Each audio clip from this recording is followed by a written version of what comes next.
Hello. It's now time to look at the background and causes of Mfecane. Right. Let's start with the background. What is the Mfecane? The Mfecane refers to the upheavals and wars that took place amongst the people in Nguniland around the 18th century. Now, remember we said that area was originally inhabited by people of many tribes.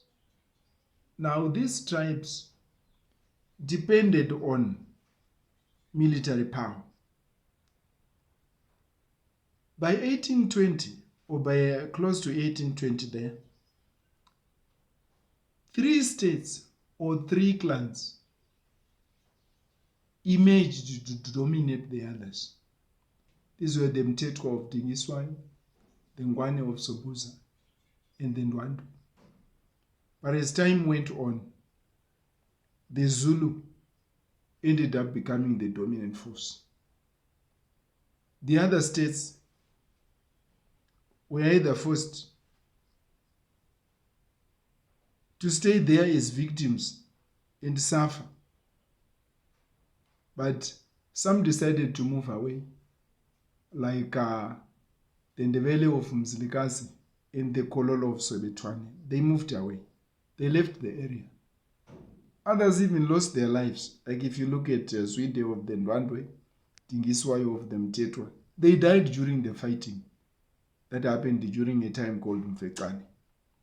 So for some people, for those that were good at fighting like the Zulu, Mfecane became a type of crushing their enemies and neighbors. And then for the victims, those that suffered, Mfecane became a time of suffering. Those were groups like the Sutu, the Tswana, and others who were always victims of these fights. Mfecane became a period of suffering for them.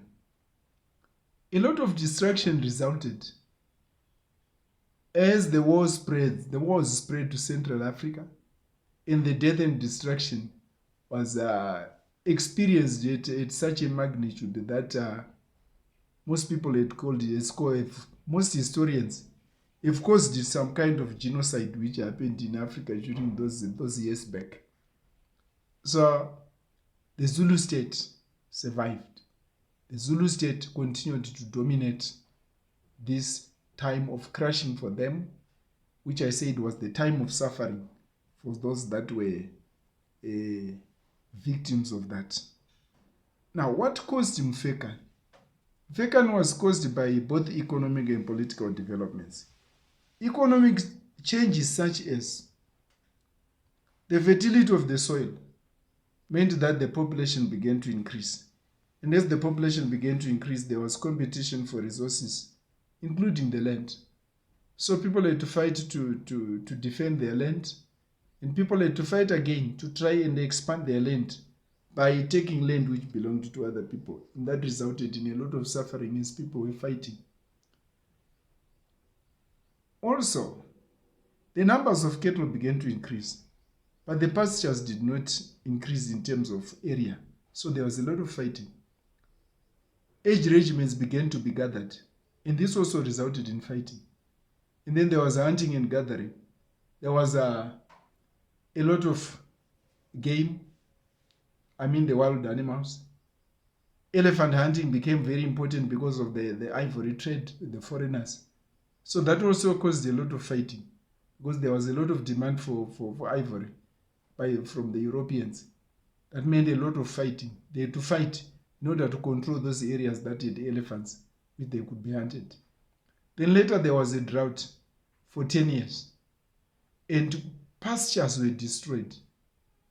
The Madlatuze, a famine or drought, it meant that there was competition for scarce resources, and this resulted in a lot of fighting as tribes and clans tried to defend their territories or to take territories which originally belonged to others. So these were the causes of the Mfecane. And I remember I've also given you a background to Mfecane. Thank you.